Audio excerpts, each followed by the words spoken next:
you to introduce yourself, and if there's two people in the square, each of you introduce yourself, and tell me what your internal weather is like.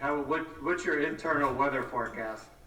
Internal weather forecast. Yeah, just so it's just a little funky thing, but is it partly sunny? Is it overcast? Is it hot and humid? Is it chilly? What's your internal forecast? Like, And is it like right at this moment, right now? sure, right now, right now. It's just you don't have to think a lot about it. Oh, that's not true. I know. I'll go first.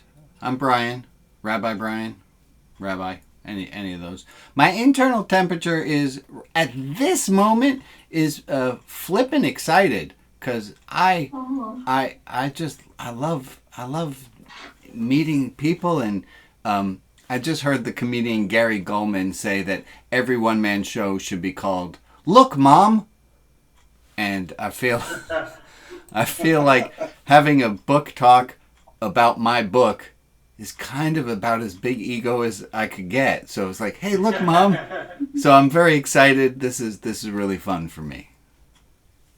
Why doesn't anybody say, "Hey, Dad"? No, I don't know. It's something I've wondered. Look at me, Dad. Yeah. Who's next? Okay, I'm George, and I just finished reading both this rabbi on that rabbi and the highly unorthodox gospel for the second time this week, and I still couldn't find any words in it, either one of them that I disagreed with. Oh no. And I'm sunshiny. All right. Really good.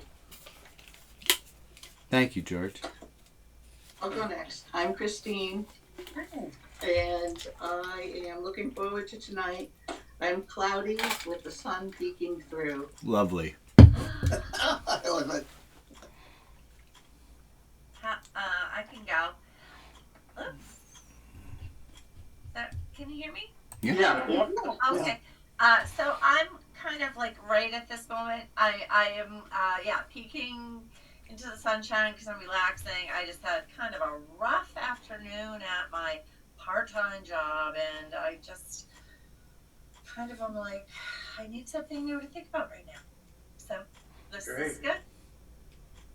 This is good. For those just joining us, we're introducing ourselves, and if you're two in a square or three in a square, for you in a party square, everybody introduce yourself and what's your internal forecast? I know, Cheryl, I saw that face. I saw the face, Cheryl. Thank you. Okay.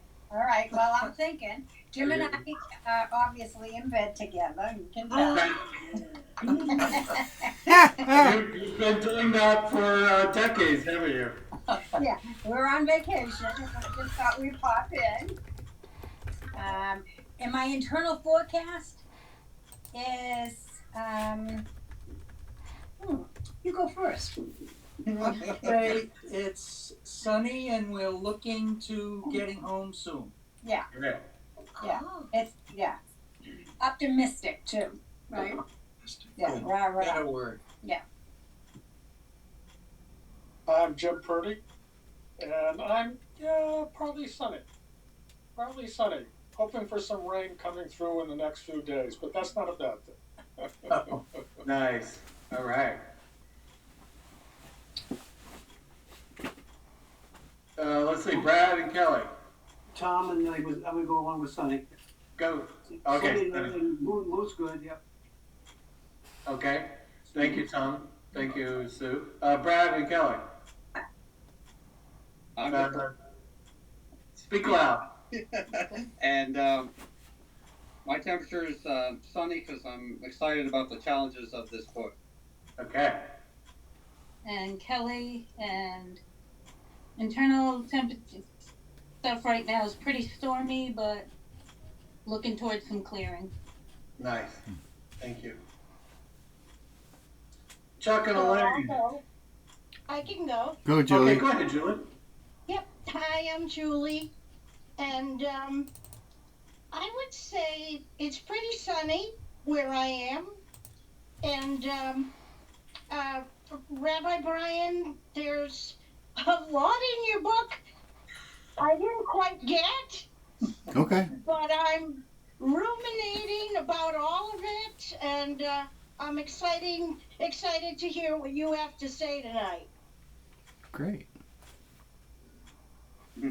And Chuck and Elaine, are you there? They're on mute, I believe. Well, they're there, but not talking. I keep thinking about my forecasts. You know how those rays, you sometimes can see the rays of sunshine coming down. That's my rays. And so Chuck and Elaine, if it looks like you might have your hand up. No, that's our Oh, cursor. that's your hand. That's my. I'm here. There comes Chuck.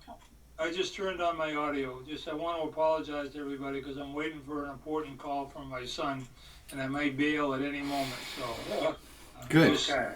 my apologies ahead of time. It's good priorities.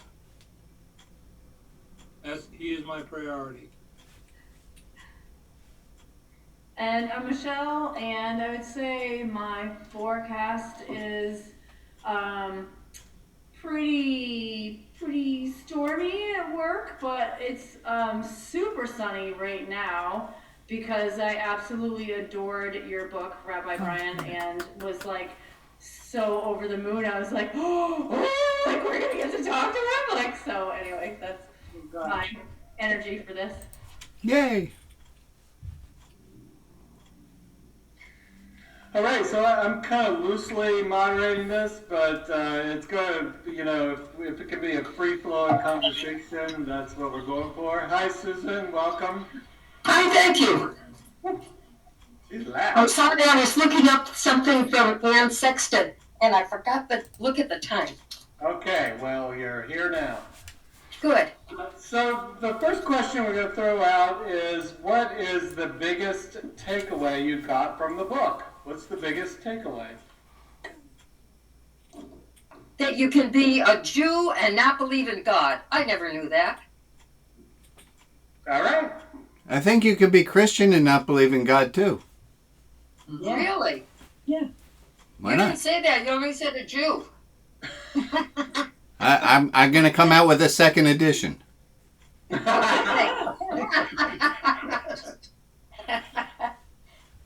Yeah, I think that's one of the things I hear from people is this idea that you don't have to believe in a God to have a spiritual religious life that's healthy and vibrant and have morals. That this, what we all thought of as a building block, actually you can take away. He's right here.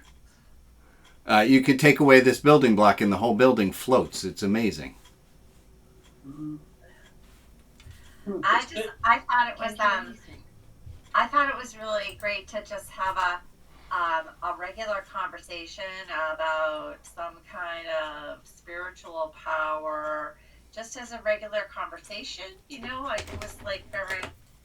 I mean, there was so much humor, but it was just very readable, and I think, like sometimes. I talk about my church or something, and it seems a little bit like, I don't know, too public or whatever, but it was kind of nice just to have a good read about it a little bit. And I didn't read the whole thing, I just read some. Thanks, Robin. I thought it was great. My sense, Rabbi Brian, is that the definition of God is defined by yourself. Right. And that you take that in and you project it out with acceptance, seeing, the sour, the sour thing that you had that I found very, very interesting.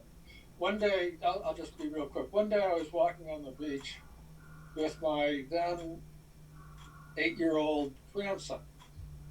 And he said, "Papa, do you believe in God?" Mm. And it took me by surprise. And I said, well, Owen, I said, I think God exists within every person. And that is God on earth. And how we manage that within ourselves and with others seemed to me to make sense to him. And so he said, okay, let's go swimming. Nice and easy. Yeah.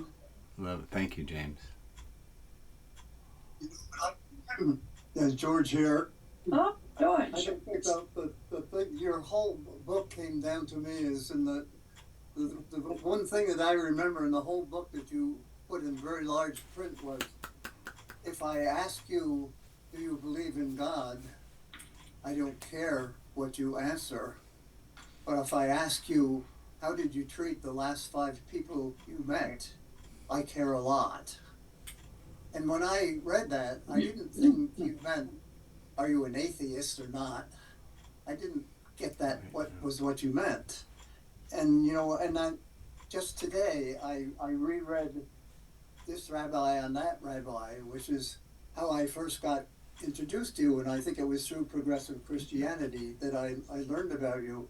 And, it just reinforces that when you say you don't have to believe in God, to me, it's like God is a being or whatever, it's God is creation or something. There's something big out there, because your book you talk about how much the Bible means to you and how important it is, and how the Bible is full of not necessarily true, but truths. Mm. And it's very, very moving, and it all ties together. And I think I understand exactly what you mean when you say you don't have to believe in God. You believe in something very, very deep and moving. Mm-hmm. And it's how we relate to each other, and that's all about God. Amen. In my understanding of God. Thank you, George. My friend Meg, she says about that part about were the last 5 people kind. She jokingly said to me, "Don't ask the 6th person." And then she told me that she started a practice where if she's not kind, she immediately changes her focus to trying to be kind to the next 5 people, so that in case I ask them, she would be kind.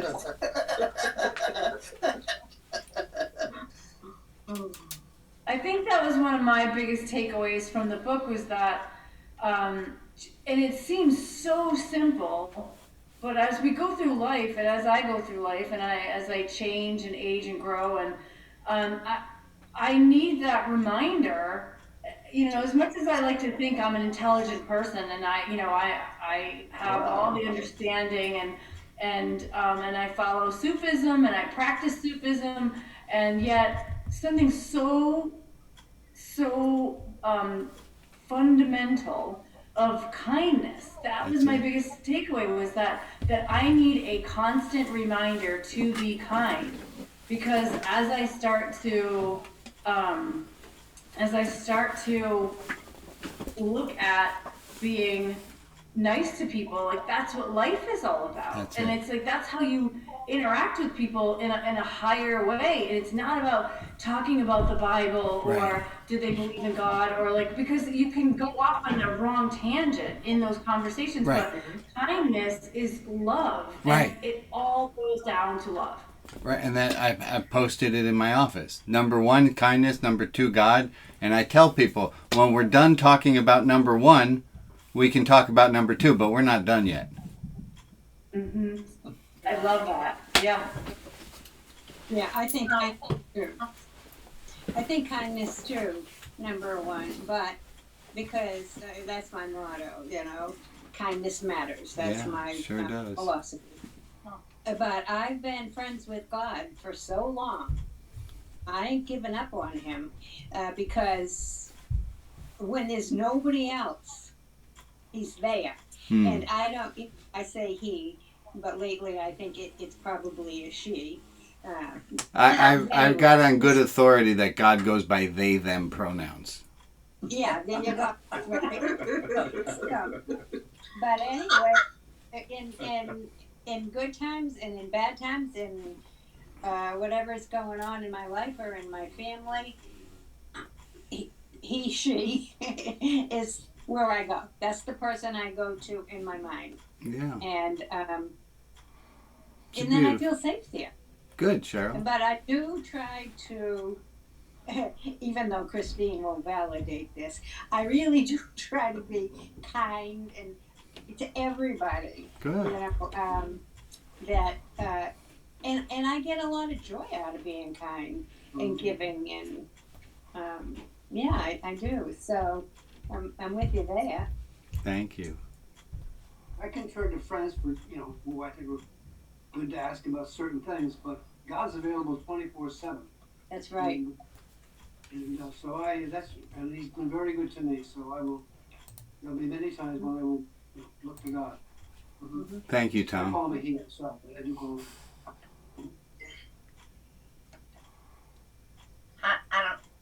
I'm not sure. You know what? I forget. I don't do this at school every day. I don't really remember exactly how to do these meetings. I was going to say that, I wanted to share a kindness that I saw today. So I was at work this afternoon and at the grocery store, and there was a woman that was buying her groceries, an older woman, and none of her cards were working. And she paid as much as she could, and she was like, a certain amount short, whatever. We took off a few items, and then someone else who works in the store, who does not have a lot of extra money, I know, brought her card out and paid for the woman's groceries. And I just was like, that was so kind. That was such a wonderful thing it just was kindness. But it was being kind. That's what this world needs. We need more kindness now more than ever. Ever. Yeah. We do, and kindness affects everyone. Amen. So, it affected you. It affected your day, and even just seeing it. Yeah. Yes. Yep. We got to make it contagious. Mm-hmm. Was there anything surprising in the book? And if there wasn't, then you didn't read all of it. Was there anything surprising for you in the book? I love that question. What surprised you? Oh, come on. It's got to be some comment about God's penis. It's got to be in there. Yes, that was my favorite chapter. Robin, you have something to look forward to. Oh, I saw that. As a matter of fact, Sean came through my line at the grocery store today. And he's like, what did you think of the book? And I started laughing. And he's like, because I said, oh, that part. And he's like, I know. Because I told him. Oh, God. No, I know what part I'm really enjoying right now. What's that? I'm reading the part. I'm sorry. Is it okay if I just talk about? I don't know if I'm responding. Yeah. I've been reading because I didn't have time to read the whole thing. I'm reading about love right now. That's what I'm reading about because I'm at a stage in my life where I'm kind of reassessing that word a little bit, and it's really interesting to. I love the reference, the biblical reference, the Corinthians. I love reading that because I love that. My parents had that engraved in their wedding rings. I just love it. So many words in that mean a lot to me. And then I read Rabbi Brian's definition, and it was this whole thing about transformation in love, and that love changes you, but it doesn't just change it. Doesn't just changes you, it changes you for the better, period. So it is transformational. Love changes you for the better, period. So I was like, oh my gosh, that is pure love. Thanks, Robin. Yeah. Anything else surprising? Um, I don't know. I folded down other pages, but other people should speak. I think the whole concept of being able to be Christian and not believing in God was surprising. Not disagreeing or agreeing with it yet, but it is caused for me to give me a lot of cause to think about it. Good. I love that. I love that, Brad, and I love that you're thinking about it. That's the whole idea. Don't take my word for it. I'm sure what every single person on the planet envisions of God and Jesus is different. I can't imagine anybody having the exact same identical perception. Mm-hmm. Has anyone read that book called, it's a different book, sorry, but that book called The Shack? Yes. Yeah, I yes. When I think, Brian, when you said that about God being different, like that, all those pronouns, that's the book that really started me thinking about that, because God was these different representations, you know what I mean? And that all of the different representations made so much sense in the different situations, and so I don't know. It's fun. I'm not always. I'm so comfortable. I don't know. I'm so comfortable with the male God stuff at church, kind of. But my mind is open to other things. I don't know. It's fun. It's interesting to think about different. I love that it causes people to think. That's what I like. I like that better than you necessarily agreeing with me, that you're thinking about it for yourself. Try it on, see if it feels, and come up with your own. That was in the book. I make reference to the word heretic, that the Greek of the word heretic means to choose. It's somebody who chooses what they believe. I think that's just great.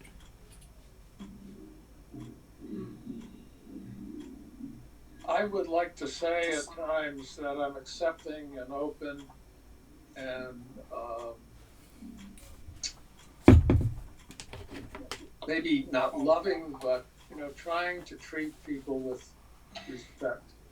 However, I have a long way to go in the environment that we're living in. Yeah. And I have found myself having responses that are not real loving at all. Yeah. And I can't in the last 8 years, I haven't been able to get beyond it, quite frankly. And you're not that I'm surprised by it, but your statement of unconditional. Yeah. I'm not there. I'm quite frankly, I just can't get there. With certain situations and people's. I think it's a goal, like an asymptote. It's something we can approach, but I don't think we can ever really get there. Yeah. I have a question, but you go ahead first. I was just going to say I think the thing that came up for me is I need to understand hate better. I liked the book of Hate. Yeah.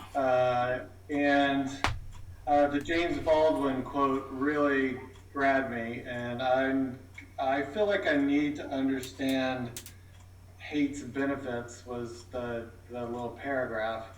And imagine one of the reasons people cling to their hates so stubbornly is because they sense once hate is gone, they would be forced to deal with pain. And I think, I mean, I do a lot of talking about love, and I don't know that I understand hate. Yeah. Hate is juicy. I think understanding hate will help me empathize with others. Yeah. Oddly enough. Hate, that was the thing with the mermaid and the robber. Hate is juicy and tasty, and it makes us feel, it's just yummy. And I think we got to admit to, I have a quiz question for you. Hold on a second. I got the wrong camera happening. Hold on, let me get me on there too. All right, here we go, folks. Here's a quiz.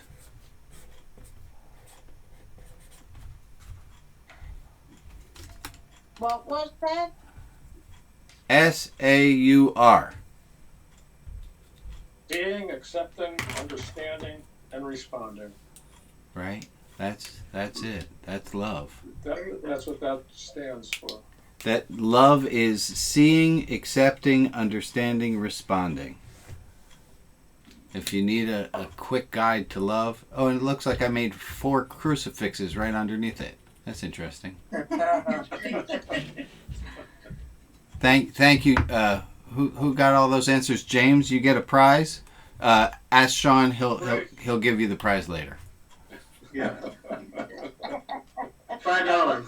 I like harpoon. I like a harpoon cold ale. By the way. You got it, Jim. I'd like that too. One of the things about love, and I'm not sure who said this, but it's become my mantra. Whenever I have a negative thought about somebody, or I'm having a difficult time connecting with someone, I have my mantra, and I say, love, don't judge. And I repeat it over and over and over again, and it seems to reframe my attitude. Wonderful. In the moment. Julie, I have a question, follow-up question for you. Are you able to do that with yourself as well? Sometimes. I love that. Sometimes it's harder. Right? With self. Yeah. I find. Because I'm like, then I need to forgive myself. Right. For whatever it was. Julie, I'm going to show you a quick thing. Everyone on the screen who finds it easier to forgive others than themselves, raise your hand. Looks like you're all on your own there, Julie. Oh, I mean, everyone's with you, Julie. Sorry. It is. It's really hard. It's really hard to be kind to ourselves. Isn't that amazing? Shocking. And I like what you said, Julie. Just keep practicing it. Just keep saying, love, don't judge. Love, don't judge. Love, don't judge. And that applies to me, too. So it's interesting that when you go to school, college, one of the important attributes for being there is critical thinking. Mm-hmm. And if you take that literally, you look at everything with criticism. Yeah. Try to find what's wrong. Etc. And so this is so deeply embedded. Person my age, it's hard not to be critical. Yeah. But you just look at Cheryl and you're not critical of her at all. Oh, no. Never. And my favorite line from the book for that is, life becomes easier when you learn to accept the apology you never get. Yeah, that's a quote from... I tell you all... go ahead. So, it's true. I had to get... In the back of the book, you'll see all the attributions, all the pages of attributions, because if you write a book, you have to get permission for any time you use... and I found the author, Robert Brault, on the internet. He's the one whose quote that was about... Yeah.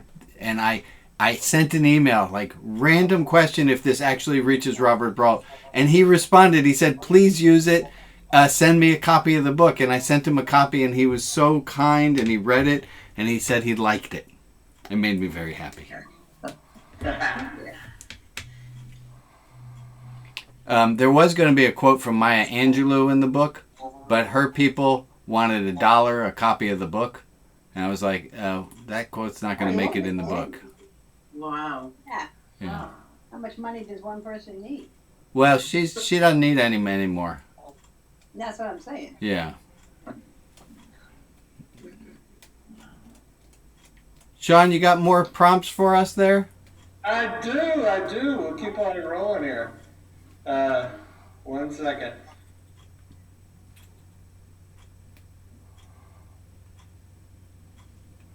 So, after the surprise, what was your relationship with the fill-in exercises and stickers? Did you like the fill-in exercises and the stickers? What did you think about that? Show of hands, how many people actually did those things? I did. So I'm going to tell a story about it, and George, you're going to laugh. So George and I have been talking a lot about you, Rabbi Brian, and I got to borrow George's copy of the book. And at the time, you could not get the book anywhere. And so I'm a little bit nutty about like objects and things in life, and I like to have everything like in a perfect way and everything just so and just right. And so having this book, it felt like the first Bible. And I was like, whoa, like I was just so nervous reading this book, George, and I was trying to get through it so fast because I was like, I've got to get this book back to George. And then as I was reading it, I was like, I can see, I totally get it. This is on my top 3 favorite books in life so far, and it's so amazing. And so I did not do any of the exercises because I was like, I couldn't sit with it and ruminate with it because I had to get it back to George. Right. And I was so stressed about it, like, because it was everything you said, George, and more. Like, it was that good for me, and it was such a simple, fundamental, and bringing me back to things that my system and my brain together could do and affect change in my life. And there's so few books in the world right now that I feel like that there's so few that do that. Most books will take your brain on a journey, but your heart is left behind. Your heart it's is beautiful, like, Michelle. Hey, what about me? But like this was everything together. So that's my long-winded excuse for not doing the practices. That's wonderful. I hope I didn't put pressure on you. No, it's all me. It's all me. That's all my headspace up here. Oh, that's wonderful. Thank you. Okay, I want to. This is go, George. No, the book had the same impression on me. It just was right there with me. It's like, wow. It's saying everything. I'm just like right on the same note all the way through. And you know, the only thing I would like to ask you, and it's not a fair question, is like, what is your concept of God, or how did you get there? You know, because I know my concept of God has changed dramatically over the course of my life, and then, you know, I'm at the point now where, you know, to me, God is love, and you know, and it's not a person. It's just love. It's you. It's me. It's everything. And yes, it's something I lean on all the time. But it's a different kind of how leaning than I leaned when I was younger. And to me, it gives me more comfort and more peace and everything that I've ever gotten in my whole life. I just got there, and I guess to me, it's just for each of us, it's however we feel is what counts. I used to say, I'm an alcoholic, all right? And so I went to AA, and I used to say to everybody, they talk about your understanding of God, and I think the only understanding of God that counts is your own. Amen. And I think that's what you were saying in your book when you say it. Yeah. You know what? Your understanding is what counts. How really to you. What's really important in your dealing with the world is how you treat other people. Amen. And your relationship yourself. with God is personal. Your relationship of kindness to others is outside Public. with Yeah. others. Mm-hmm. George, I wonder. You were just talking, and it hit me that instead of saying God is love, what if we said love is God? It's the same thing. Right. Both ways. Yeah, exactly. Right. Yeah. and I read a book recently where it was said that way. Love is God instead of God is love. I like that. Well, thank you. I don't care how you put it because it's beyond me. Yeah. It all means the same. It all means the same to me. I'm not that smart to know. Yeah. How can I know? I know. I just feel good. It makes me feel good and comfortable and wonderful. That's good. That's enough for me. Anyone else do the stickers or the exercises? And no is a perfectly fine answer. I'm just it's. We did. You did do them? You did? Yeah. Was it? We've only made it to the chapter on God's phallus, but yes, we've done. There's no sticker of God's phallus. That was edited yes, I thought out. it was silly, maybe a little childish, and I enjoyed it for that. Yes. There's a phrase I'm fond of that says adults hate to be treated like children, and adults hate not to be treated like children. I like the fact I was a math teacher, and I like the fact that you gave the kids stickers. Yeah. Because high school kids love stickers. It doesn't matter. I used to have pipe cleaners, and they loved that. Just to be seen, just to feel acknowledged, yeah. When I come out to Wenham in person, I'm going to give out prizes for any answers I like. But the harpoon ale I'm keeping for myself. Yeah. So what's something in the book you wish more religious leaders would say out loud? And you guys, you just put it out there, like. I'll go. So mine's not so much a phrase that I would love all you types to do. Yeah. And a lot like Cheryl knows this about me. I want a back and forth. I have such a hard time with the one, and I was raised Catholic, so probably starts from some of that. But and then angrily left the Catholic Church. And I want a back and forth. Yeah. And in Sufism, that is a huge part of Sufism, where you sit down and you're in divine conversation with each other, and that's what I want to see from the pulpit. I want to see questions thrown out to the congregants, and then answers and a dialogue. So I just want to see a dialogue. Yeah. Michelle, you are welcome on Saturday mornings, 11 o'clock your time. I do a Saturday service, and it is liturgy free. And it is just that. It is just me having a discussion about hope. And I learned a lot of it from 12 Steps, is learning that the wisdom is in the room. You just need to open the room up and have the setting. And boy, people are smart and will share the right things. How do I find that? If you go to Religion Outside the Box, rotb.org, there will be a link for the Saturday service.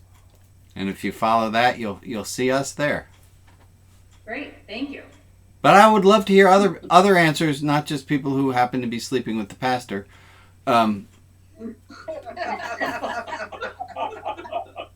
Or if anyone else is sleeping with the pastor, you're also welcome to. What else would you like to have heard? I can answer.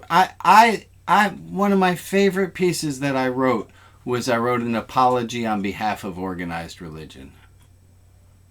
Apologizing for all the things that all the people who have done terrible things never apologized for. And I would love to hear more clergy people take responsibility. Yeah, we didn't do the bad things, but it was done by close enough, and you're a proxy for the people who did the bad things, so let's try to have some repair there. That was one thing that we did get through, and that really hit me. Yeah. Reading that, my childhood upbringing, I didn't have any major issues with the church or the clergy, but I was, fed all the same Bible stories every year in Sunday school. Every year you heard the same things. Same sermons cycled through, all of the same. And I thought, I'd been there since the day I was born, and I thought that was my religious life. And until I wasn't able to go for a while, and no one reached out to me to see if I was okay or what was going on, including the pastors. And I had a long talk with the pastor and said, and his response was that he was really busy and all of this, but I've been there since the day I was born, and nobody checked on me at all. And that, that's one of the things I would have loved for him to just say, I'm sorry. Yeah. I'm sorry that happened to you in this environment, and it shouldn't have happened. Correct. But I never got that apology. Yeah. And I don't go there anymore. It wasn't Sean. Thank you for sharing that, Kelly. Yeah. I'm sorry. I guess, sorry, I was just going to say, I certainly growing up and, into my 20s and 30s, I was seriously questioning God, the Bible, everything I had learned in church. And for a long time I felt, oh my God, this is wrong. I shouldn't be questioning. And I wish someone had said, yes, it's okay to question. Yeah. It's okay to, say, I'm not sure I believe that. Or I'm not sure I believe it that way. I believe it this way. Yeah. Or, that, I would have liked to hear someone from the pulpit say that. Let's question together. That it's okay. Yeah, I wish that more people said that too. Thank you, Julie.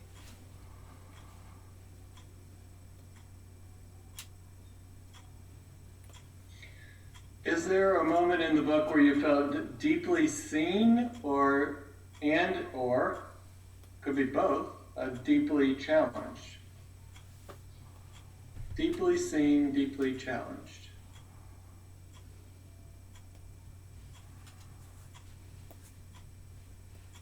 I think, but for myself, I think it was more being seen. My history with religion is pretty benign, quite frankly. It's, I grew up in a congregational church, did the typical things, but it's not as if I didn't think about church. It's not as if I didn't think that would be a positive thing. But there wasn't something there that drew me, if you will. I wanted to connect, and how do I make that connection? And I think some of the work that you did in the book, Brian, reflects that. And it's a two-way street. It's not as if something magical is going to happen and someone's going to reach out to me and say, oh, this is what you need to do.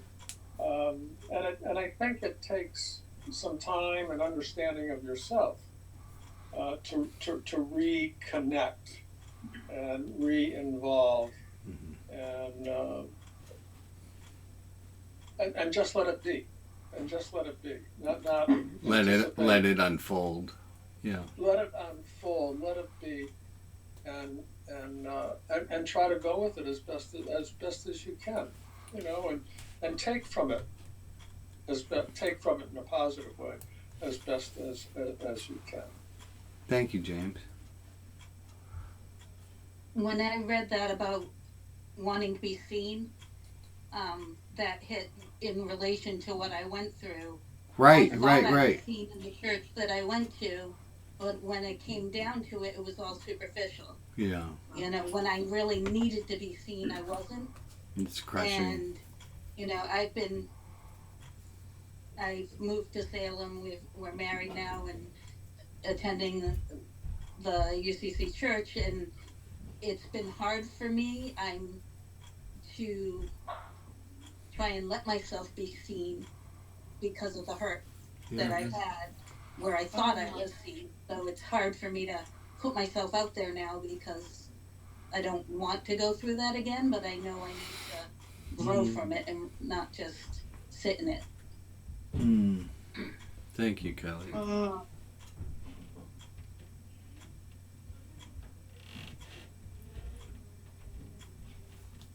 I know some of you said that you had some questions. There were some things you didn't understand in the book. Do you have some questions for Rabbi Brian, or just, even in the conversation that has come up, or something from the book? What's some things that you would like to ask him? It's not too often we have the author with us. Woohoo! Right. I know, well, I guess first of all, Rabbi Brian, what informed your spiritual religious life to move from,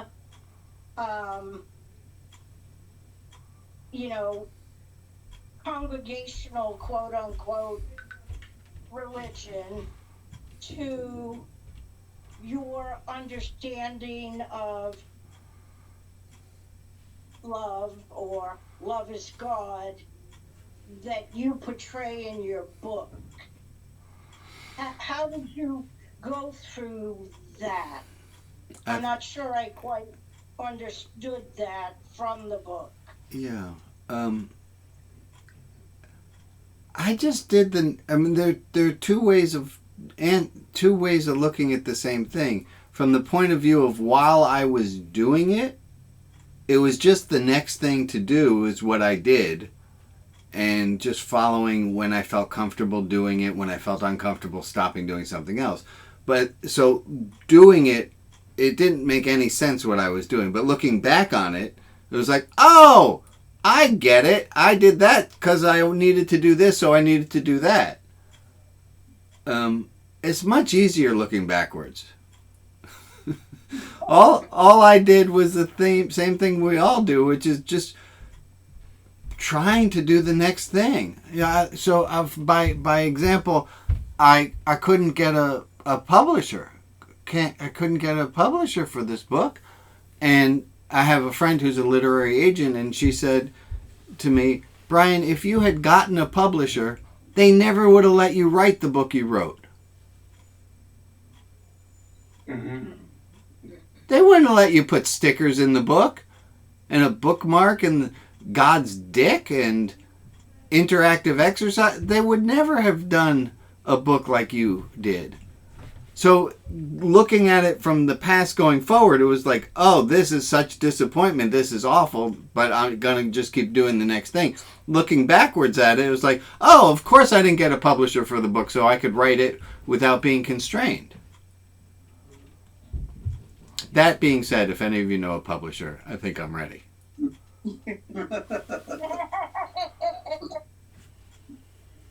Others.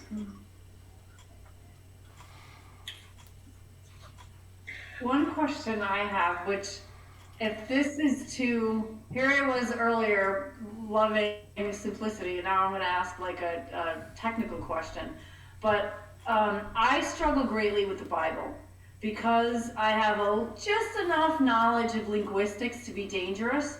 And so from what I understand of the translation of the Christian Bible, is there was so much misuse of translation, and some of it on purpose and some of it by accident of just irregular human ignorance.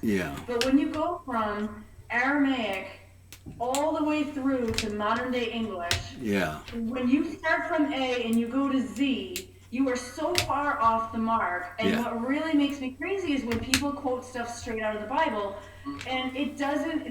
You cannot. I just feel like you can't do that. And basically, what we have is like, it's a nice epic poem that happens to have a lot of takeaways for everyday life, and somehow, and I think the miraculous thing about the Bible is that we as human beings in our search for meaning have been able to make this ancient document fit in our current day. But I think that's, I don't know, it's a little bit of us and humanity and a little bit of like inspired writing. But I guess my question is, how can I, or how can we, or how can we take it serious, the Bible, how can we take it seriously when there could be such egregious mistranslations? So how can we look at this document like So current? I'll answer something my buddy Larry says. He says, I take the Bible seriously. I don't take it literally. The New Testament, the Hebrew Bible's replete with things we have no idea about. There are words in it that are used once, and if a word's only used once, you don't know what it means because you only have context. If it's used 5 times, you have context from the other 4 times, and you can get an idea of what it means. Hebrew Bible is, boy, it's got some problems in it. And the New Testament, for God's sakes, how that could be taken, how the letters of Paul become God's official words when we know that they're letters. And also, Jesus spoke Aramaic. We don't have there's a book called the Aramaic Bible, but we don't have an Aramaic Bible. We have Greek Bibles, which is already a translation. We're going to have lost things. The other thing that I would like, and I didn't put this in the book because I don't think I had thought of it. Hold on. Hopefully the thought will come back.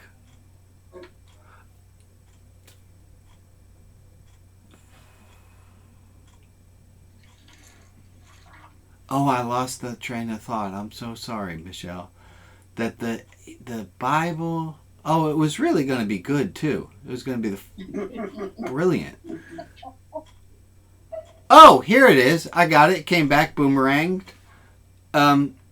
Why do we think that God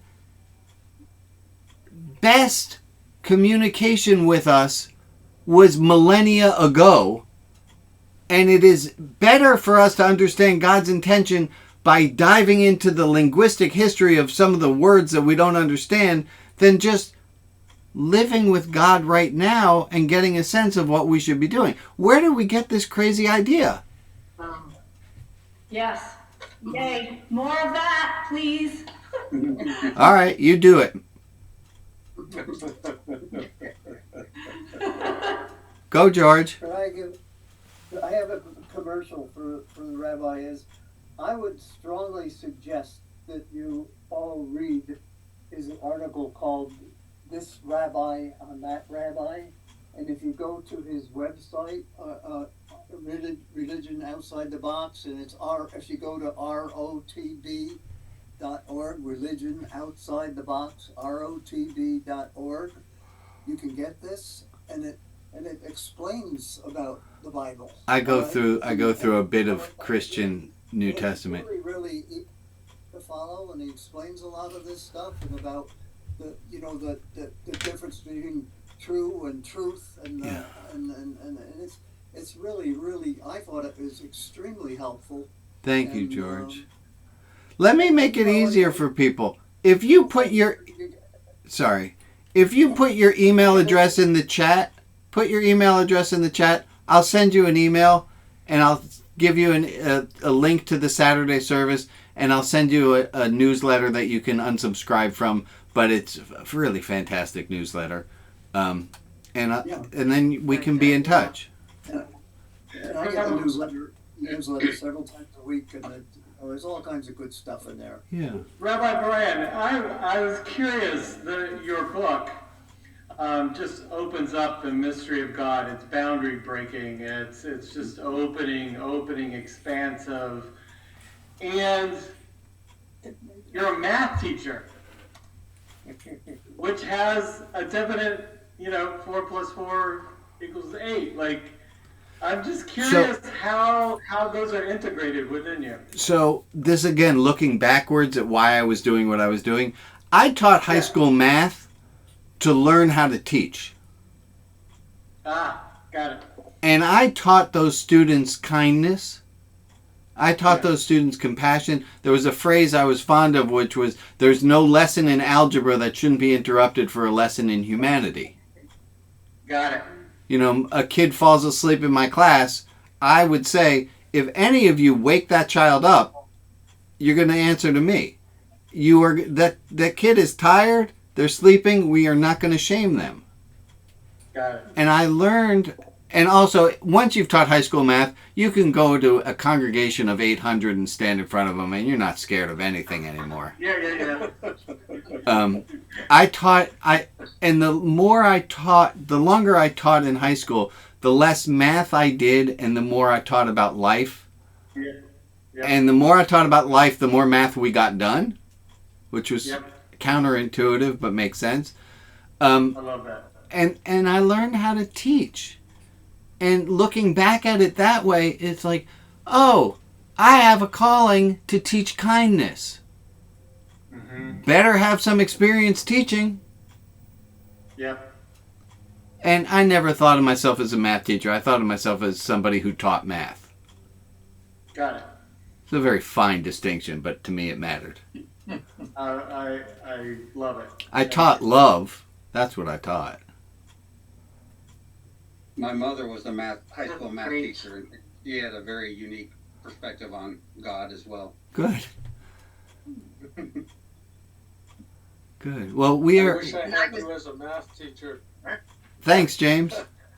I struggled with algebra 2 and 3. So let me explain something so you can forgive yourself. If you try to teach a 4-year-old how to read, you're going to have a really hard time. But if you try to teach a 5-year-old how to read, it's much easier because the brain's developed at a certain point. A lot of kids' brains are not ready for algebra when we teach it to them at 13, 14, and their brains finally are ready for it at 15. But at that point, we're now in geometry and we're in algebra 2, and they're behind. But if you started to learn algebra now, you could understand it. You just weren't developed. Your brain is just a function of the brain, the same reason a 4-year-old can't read. Thank you. You're welcome. I had a lot of students, and once I explained to them, Algebra 2 students, once I explained to them, they never got taught it. They couldn't have learned it. It freed them up. That's the other thing about teaching that I learned, was shame kills. Yep, always. And I try to keep a shame-free life and shame-free for all the people I interact with. Shame is just evil. Dastardly. And is particularly used in religion. Yeah. Oh, yeah. Yeah, so as wrong. As a foundation. Yeah, that whole idea that you're born, that was what when I do a reading of the book, I always read the part about original sin, because I find that Christians have just been bamboozled by this idea that you're sinful, and it makes no sense. How can you be sinful from birth? That makes no sense at all. And it's just wrong. It's just wrong. I grew up in the Lutheran Church, and they say that you are evil until you aren't. You're naturally born evil. And as a young boy, I knew that just couldn't be right. You're absolutely right, Brad. No way that was correct. Good. Well, I see I got a bunch of email addresses in the chat, so I will send something to each of you. Gosh, I had a really fun time chatting with you guys. I'm still really new at this. This is only the second Zoom book talk that I've given. So I appreciate you, and Thank you. Thank you for your time. Thanks for joining us.